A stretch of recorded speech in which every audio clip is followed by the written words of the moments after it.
بنت راحت مع أبوها على المكتبة عشان تشتري شوية كتب، وهي بالمكتبة اتفاجأت إنه حبيبها موجود بنفس المكتبة، وكانت حابة إنها تحكي معه، بس كانت خايفة لأنه أبوها معها. تعالوا نشوف شو صار. حبيبي بابا موجود هون. طيب كيف بدي أحكي معه وبابا موجود؟ خطرت على بالي فكرة. بابا شايف الشاب اللي وراي؟ علامة الهامل ليكون غمزت شبنت ولا ودالك بوسة عبر الهواء. لا بابا حرام، هذا مسكين، هذا الأول علينا على الصف، كتير ذكي الولد. بدي أروح أسأله عن الكتب اللي جاي يشتريهم من المكتبة عشان أصير الأولى زيه يا بابا. طيب ماشي، بس لا تتمايع بالسواليف معه، تراني هيني واقف معك.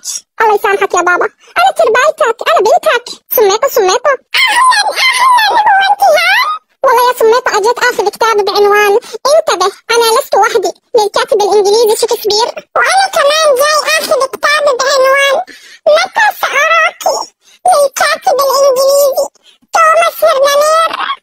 تعرف هذا الكتاب مش عندي، بس أنا عندي كتاب بعنوان سنلتقي تحت شجرة المانجو للكاتب الأمريكي باتريس أوليفر. بس هالكتاب محلى. وأنا رح أعطيك كمان كتاب بعنوان سأخلقك بأحضاني وأعطيك 100 بوسة لا تعرف مكانها للكاتب البلجيكي سيكوميكو. وأنا رح أعطيك كتاب بعنوان مشتاقة لأحضانك وبوساتك يا حبيبي تحت شجرة المانجو للكاتب الألماني توماس مولر. وأنا رح أعطيك كتاب بعنوان سأنتظرك مهما طال الانتظار للكاتب البلجيكي جون بيرنر.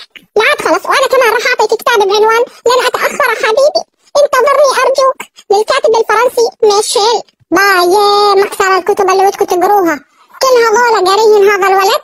بابا وقاري أكثر من هيك كتب، هذا الولد عبقري كثير.